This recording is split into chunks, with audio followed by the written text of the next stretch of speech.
இந்த Asia cup 2025ஓட முதல் போட்டியில் முதல் விக்டரியை ஹாங்காங் சைனாவை நசுக்கி 94 ரன்கள் வித்தியாசத்தில் ஆப்கானிஸ்தான் விக்டரியை பெற்றிருக்கிறாங்க.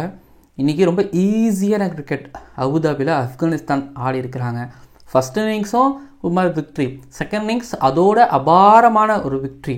பட் ஆப்கானிஸ்தானோட இந்த ரைஸ் யூஸ்வலாக இருக்கிறது தான், பட் அவங்க யாருன்னு காமிச்சிருக்காங்கிறது ஒரு பக்கம். பட் இந்த மேட்ச்சில் ஹாங்காங் எதுவுமே பண்ணலையா? ஸோ அதை பற்றி பேச போகிறோம். சேனலுக்கு புதுசாக வந்திருக்கிறீங்க அப்படின்னா மறக்காமல் சப்ஸ்கிரைப் பண்ணிடுங்க. மட்டும் இல்லாமல் இந்தியா வர்சஸ் UAE மேட்சோட ப்ரிவியூவும் அப்லோட் பண்ணியிருக்கேன். ஸோ அதை பார்த்துட்டு வந்துட்டு இந்த வீடியோ பார்த்துனாலோ இல்லை இந்த வீடியோ பார்த்துட்டு அதை பார்த்துனாலும் மறக்காமல் பார்த்துருங்க. வீடியோக்குள்ளே போகலாம். ஓவருக்கு 6 பால் தான், ஆனால் நோ பால் போட்டால் 7 பால். ஐபிஎல் பப்பியா? ஜெனரல் லேடிஸ் அண்ட் ஜென்டில்மேன், இந்த ஏஷியா கப் 2025ஓட ஏஷியன் ஃபேமிலியில் அபுதாபியில் நடந்து முடிஞ்ச முதல் போட்டியான ஆப்கானிஸ்தான் வர்சஸ் ஹாங்காங் சைனா மேட்சோட அனாலிசிஸ் அண்ட் ரிவ்யூ பார்க்க வந்திருக்கிறீங்க. பார்த்துட்டு இருக்கிற எல்லாருக்கும் குட் மார்னிங். ஓகே, இன்றைய நாள் பொறுத்த வரைக்கும் ஸ்கோர் கார்டு பார்த்தாலே கண்ணா அப்படின்னா இது உங்களுக்கு நல்லாவே தெரியும். ஆப்கானிஸ்தான் எவ்வளோ ஈஸியான கிரிக்கெட், எவ்வளோ டாமினேட் பண்ணி வின் பண்ணியிருக்கிறாங்கன்னு சொல்லிட்டு. ஆனால் கேச்சஸ் ட்ராப் பண்ணாங்க ஆப்கானிஸ்தானிஸ் ஒரு பக்கம் அப்படின்னா, இன்னொரு பக்கம் வந்து ஹாங்காங் சைனா சைட்லேருந்து கேச்சஸ் ட்ராப் செய்யப்பட்டிருக்கு. ஓவரால் வந்து இந்த மேட்ச்சில் 2 டீமும் சேர்த்து 7 கேச்சஸ் விட்டுருக்குறாங்க. அதுலேயும் 3 கேச்சஸ் கிட்டத்தட்ட ஆப்கானிஸ்தான் சைட்லேருந்து, மீதி இருக்கக்கூடிய 4 கேச்சஸ் 5 கேச்சஸ் ஹாங்காங் சைனா சைட்லேருந்து விடப்பட்டிருக்குது. ஸோ அந்தளவுக்கு பார்த்தீங்கன்னா ஒரு மாதிரி இன்றைக்கி ஸ்லாப்பியாகவே இருந்தாங்க. இன்னொன்று, ஆப்கானிஸ்தான் டாஸை வின் பண்ணி ஃபஸ்ட்டு பேட்டிங் எடுத்தாங்க. ஒரு ஸ்டாட்ஸ் ஒன்று சொல்கிறாங்க, கடைசியாக கிட்டத்தட்ட ஒரு 4-5 மேட்ச்சில் ஆப்கானிஸ்தான் டாஸை வின் பண்ணால் அவங்க ஃபஸ்ட்டு பேட்டிங் பண்ணுறாங்க. அதுக்கு காரணம் மேட்சை செட் பண்ணுறாங்க. ஸோ T20 மேட்சை பொறுத்த வரைக்கும் நம்ம செட் பண்ணணும். செட் பண்ணிட்டோன்னா கொஞ்சம் ஈஸியாகவும் இருக்கும், ப்ரெஷரும் இருக்காது. ஸோ அதை பண்ணுறாங்க. அதை பண்ணுறதுனால உங்களுக்கு சக்ஸஸ் வந்துக்கிட்டு இருக்குதுங்கிறது ஒரு பக்கம். சரி, ஓகே. இந்த மேட்ச்சில் அதாவது ரொம்ப எலாபரேட் பண்ணி பேசாமல் சிம்பிளான விஷயம் என்னென்னா, இன்றைக்கி வந்து மொத்தம் 40 ஓவரில் 40 ஓவருமே ஆப்கானிஸ்தான் வந்து கழுத்து பிடிக்கிற மாதிரியான ஆதிக்கத்தில் இருந்தாங்கன்னா கிடையவே கிடையாது. முதல் 15 ஓவரில் ஹாங்காங் சைனாவோட டாமினன்ஸ் இருந்தது. முதல் 15 ஓவரில் ரன்ஸே வரல. என்னடா ஆப்கானிஸ்தான் ஒரு 160 தொற்றுவாங்களா இல்லை 150 தொற்றுவாங்களாங்கிறதான் வரைக்கும் தான் வந்து பார்த்தீங்கன்னா இந்த 15 ஓவர் வரைக்கும் மைண்டில் ஓடிக்கிட்டே இருந்தது. ஏன்னா அந்தளவுக்கு பவுலிங் பர்ஃபார்மன்ஸ் இருந்துக்கிட்டு இருந்துச்சு. அதாவது ஹாங்காங் சைனா கிட்ட இருந்து இழுத்து பிடிச்சி ஒரு மாதிரி 80 km/h இல்லை 90 km/h பேஸே ரொம்ப ஏற்றாமல், வித்து ரொம்ப பெருசாக கொடுக்காம இழுத்து போட்டுக்கிட்டு இருந்தாங்க. கரெக்டாக மிடில் விக்கெட், லாங் ஆன், அதுக்கப்புறம் வந்து இங்கே ஸ்கொயர் லெக் இங்கெல்லாம் ஃபீல்டரை போட்டு அடைச்சி வச்சு ஷார்ட்டாகவும் போட்டுருந்தாங்க, ஃப்ளாட்டாகவும் போட்டுருந்தாங்க. ஃப்ளைட் பண்ணுறதை தாண்டி ரன்னு நான் கொடுக்க மாட்டேன், நீங்கள் அடித்து எடுத்துக்கோங்கிற மாதிரி பவுல் பண்ணாங்க.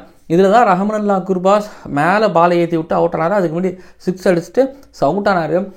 அதாவது ஹாங்காங் சைனாவோட பவுலர்ஸோட பாலை அடுத்து ரொம்ப கஷ்டப்பட்டாங்க. ஆப்கானிஸ்தானை பொறுத்த வரைக்கும் அவங்களோட பிளான் வந்து கொஞ்சம் பொறுமையாடி லாஸ்ட் 5 ஓவர்ஸ் இல்லை கிடைக்கிற லூஸ்னஸை வந்து ஆடலாங்கிறது அவங்க பிளானாக கூட இருந்திருக்கலாம்னு கூட நீங்கள் வச்சுக்கோங்க. ஆனால் கிடைச்சிச்சு, லூஸ்னஸ் கிடைச்சிருச்சு. அட்டல் ஆடினதை தாண்டி எல்லாம் நபி சீக்கிரமாக உள்ளே வந்தார். உள்ளே வந்து பார்த்தீங்கன்னா அவருக்கு ஒவ்வொருளையும் பெருசாக ஷாட்ஸுக்கு போக முடியல. பட் கிடைச்ச 2-3 பாலில் வந்து பார்த்தீங்கன்னா ஒரு பவுண்டரியாக கன்வெர்ட் பண்ணார். ஆனால் நான் முன்னாடி சொன்ன மாதிரி சரி பொறுமையாக ஆடிட்டு இருக்கிறாங்க, பின்னாடி வந்து பெருசாக ஆடுவாங்க அப்படின்னு கண்டிப்பாக அதுதான் பிளான். ஓகேங்களா, விக்கெட்டை விட்டுறக்கூடாது. 15-16 ஓவர் வரைக்கும் நம்ம எடுத்துகிட்டு போயிட்டு திருப்பி கடைசியாக பேட்டை விடுவோம். விக்கெட்ஸ் வந்து நம்மக்கிட்ட ஒரு 6 விக்கெட்ஸ் இருக்குது, ஒரு மாதிரி பேட்டர்ஸ் ஒரு 3-4 பேர் இருக்காங்க. அப்படிங்கிறதுனால அப்படியே போவோங்கிறது அவங்களோட பிளான். பட் இதில் வந்து பார்த்தீங்க அப்படின்னா ஆப்கானிஸ்தான் எங்கேயாவது கீழே விழுந்துட்டாங்க அப்படின்னா அப்படியே ரன்ஸ், அதாவது அதுக்கு முன்னாடி போட்ட பிளானாக எக்ஸிக்யூட் ஆகாமல் தோற்றுருவாங்க. ஸோ ரன்ஸ் பெருசாக அடிக்கவும் முடியாதுங்கிறது கூட நீங்கள் வச்சுக்கோங்க. என்ன கிரிக்கான தான் 100 ரன் அடித்தாலே போதும் ஹாங்காங் சைனாக்கலாங்கிறது புரியுது. பட் அந்த பிளானில் ஃபெயில் ஆகிடுவாங்க.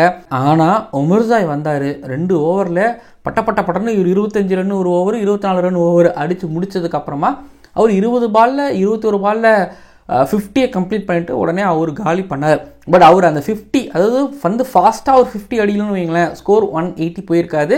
லாஸ்ட் 5 ஓவர்ஸில் ஒரு ப்ரெஷரை போட்டு இன்கேஸ் ஆப்கானிஸ்தானையுமே அவுட் பண்ணியிருந்திருப்பாங்க. அந்தளவுக்கு ஹாங்காங் சைனாவோட பவுலிங் இருந்ததுங்கிறத தாண்டி ஒரு மாதிரி நிப்பாட்டி வச்சுருந்தாங்க. ஓகேங்களா, டைமென்ஷன்ஸ் பெருசு, அதுக்கப்புறம் விக்கெட் கொஞ்சம் ஸ்லோவாகவும் இருந்துச்சு. ஸோ அப்படிங்கும்போது வந்து பார்த்திங்க அப்படின்னா ஹாங்காங்கோட பவுலிங் ஃபஸ்ட்டு 15 ஓவர்ஸ் நல்லா இருந்துச்சு. பட் செகண்ட் இன்னிங்ஸ் கம்ப்ளீட் ஆப்கானிஸ்தானோட டாமினன்ஸ் தான். எங்கேயும் வந்து பார்த்திங்க அப்படின்னா இழம்பவே விடலை. பாபர் ஹயாத் மட்டும் வந்து பார்த்திங்க அப்படின்னா ஒரு 30+ ரன்ஸ் அடித்தார். மற்றபடி வந்து பார்த்திங்க அப்படின்னா ஆப்கானிஸ்தானிஸ் வந்து 2 கேட்சையும் விட்டு ஆடுங்க அப்படின்னு என்கரேஜ் பண்ணுற மாதிரி இருந்தது. ஆனால் எந்த இடத்துலையும் வந்து பார்த்திங்க அப்படின்னா யூஸ் பண்ணிக்கவே இல்லை ஹாங்காங் சைனாவோட பேட்டர்ஸ். 2 ரன் அவுட்லாம் வேறு ஆனாங்க ஹாங்காங் சைனாவோட பேட்டு. ஸோ அங்கேயே வந்து பார்த்திங்க அப்படின்னா இவங்க எந்தளவுக்கு கேம் அவேர்னஸ் இருக்கிறாங்க, எந்தளவுக்கு அவங்க கிரிக்கெட் அண்டர்ஸ்டாண்ட் பண்ணி வச்சுருக்கிறாங்க, மிடில் என்ன பிஹேவியர் வச்சுக்கணுங்கிறது அவங்களால தெரிஞ்சிக்கவே முடியல. அதனால் 94 ரன்ஸில் நிறுத்தி 94 ரன் வித்தியாசத்தில் ஜெயிச்சிருக்கிறாங்க ஆப்கானிஸ்தான். இன்னும் செகண்ட் ஹாஃப், அதாவது ஃபஸ்ட் ஹாஃபை விட செகண்ட் ஹாஃப் ரொம்ப ஜாலியாக விளையாண்டாங்க. ஃபஸ்ட் ஹாஃபில் வந்து கொஞ்சம் சீரியஸ்னஸ் இருந்திருக்கலாம். பட் செகண்ட் ஹாஃபில் எடுத்துக்கிட்டிங்க அப்படின்னா ரஷித் கான் தன்னோட 7 பவுலர்களை பயன்படுத்தினார். இதில் வந்து 2 பேருக்கு தான் வந்து 4 ஓவர் கிடச்சிது. ஒன்று ராஷித் கான், இன்னொன்று 3 ஓவர் கிடைச்சது யார், ஃபசல்கக் ஃபரூக்கியா, அவருக்கு ஒரு 3 ஓவர் கிடைச்சது. உமர் சாய்க்கு 3 ஓவர் கிடைச்சதுன்னு நினைக்கிறேன். மற்றபடி வந்து பார்த்திங்க அப்படின்னா தன்னோட 7 பவுலர்ஸ்களையும் பயன்படுத்தி 2 ஓவர் எல்லாருக்கும் கொடுத்து போட வச்சு சந்தோஷப்படுத்துனது மட்டும் இல்லாமல், எப்பா ஹாங்காங் சைனாவோட நம்ம ஆடுறது வந்து நமக்கு ஆல்மோஸ்ட் ஒரு ப்ராக்டிஸ் மேட்ச் மாதிரி, ஒரு வார்ம் அப் மேட்ச் மாதிரி நிறைய விஷயங்கள், எக்கச்சக்கமான விஷயங்கள் நம்ம ட்ரை பண்ணி பார்ப்போம். இங்கே ட்ரை பண்ணானா வந்து வேறு எங்கே ட்ரை பண்ணணும்னு சொல்லிட்டு ட்ரை பண்ணி பார்த்தாங்க. அந்த ட்ரை பண்ண விஷயங்கள் சக்ஸஸ்ஃபுல்லாக போச்சா இல்லையா, ஸோ அது ஒரு பக்கம். பட் ஆனால் இல்லை, ஆல்ரெடி ஃபஸ்ட் இன்னிங்ஸில் வின் பண்ணியாச்சு. அவ்வளோ பெரிய ரன்னு ப்ளஸ் கடைசி 5 ஓவரில் 25 ரன்னு, 24 ஓவர்ஸ், 2 ஓவர்ஸ் வரும்பொழுது ஆட்டோமேட்டிக்காக ஆப்பர் டீம் திவால் ஆகிடுவாங்க. அங்கே உமர் சாய் அடித்த அடியிலே வந்து பார்த்திங்க அப்படின்னா ஆல்ரெடி ஆஃப் ஆகிட்டாங்க. ஸோ உமர் சாய் எடுத்துக்கிட்டிங்கன்னா 5 சிக்ஸஸ் அடித்தார். நவி கொஞ்சம் மாதிரி நின்ன மாதிரி இருக்கலாம், பட் உமர் சாய் நின்ன மாதிரியே இருக்கார். வந்தார் டப்புன்னு ஆஃப் சைடு லெக் சைடில் எல்லா பக்கமும் அடித்து ஆப்கானிஸ்தான் ஜெயிக்கிறதுக்கு ஒரு காரணமாக இருந்தார். ஃபஸ்ட் இன்னிங்ஸில் முடிவு பண்ணி வச்சுட்டார் உமர் சாய். செகண்ட் இன்னிங்ஸில் ஃபஸ்ட் ஓவர்லேயே 2வது பால்லே விக்கெட் விடுறது அங்கேயே கன்ஃபார்ம் ஆகிடுச்சு. ஸோ உமர் சாயோட உழைப்பு இங்கே வீண் போகலை. உமர் சாயோட அந்த கிரிக்கெட் இன்னும் அவர்கிட்ட கண்டினியூ ஆகிறத பார்க்கும்போது ரொம்ப சந்தோஷம். But Asia cup in case Afghanistan win பண்ணுறாங்கன்னா உமர் சாயோட கான்ட்ரிபியூஷன், ஆல்ரவுண்டிங் பர்ஃபார்மன்ஸ் அப்படிங்கிறது மேக்ஸிமம் தேவைப்படலாம்னு நான் சாதாரணமாக சொல்லலாம். பட் பாருங்கள், இது ஒரு மாதிரி ஸ்ட்ராங்காக நடக்கும். இன்னொரு பக்கம் வந்து பார்த்திங்கன்னா ஆப்கானிஸ்தான் டாஸை வின் பண்ணாங்க, பேட்டிங் எடுத்தாங்க. ஸ்குவாட் பொறுத்த வரைக்கும் கரீம் ஜன்னத், குல்பாதின் நைப் 2 பேருமே ஆடி இருந்தாங்க. அண்ட் அதே நேரத்தில் முஜிபுர் ரஹ்மான் வாட்டர் பாயாக இருந்தார்.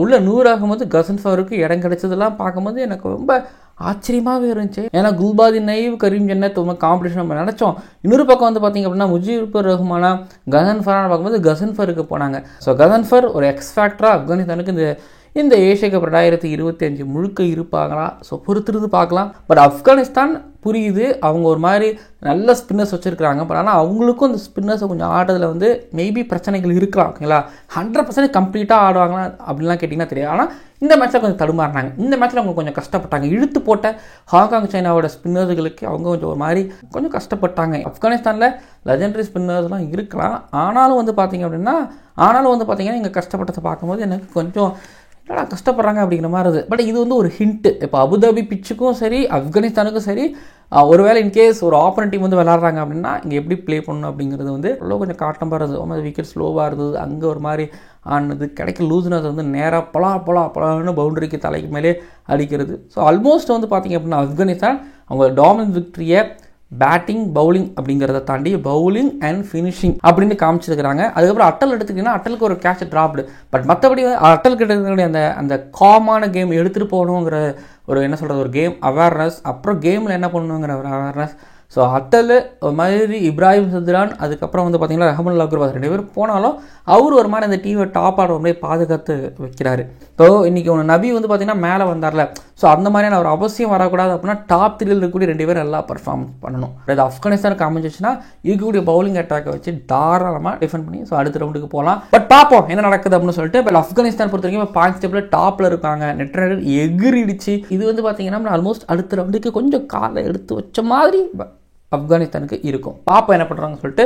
ஓகே, இந்த வீடியோ நிறைவடைகிறது. அண்ட் ஆப்கானிஸ்தானோட ஃபேன்ஸ் நீங்கள் இருந்தீங்கன்னா கண்டிப்பாக இந்த விக்டரி உங்களுக்கு சாட்டிஸ்ஃபைடாக இருந்தால் கீழே வந்து கமெண்ட் பண்ணுங்கள். அண்ட் பார்க்கலாம் அடுத்தடுத்த வீடியோக்குள்ளே.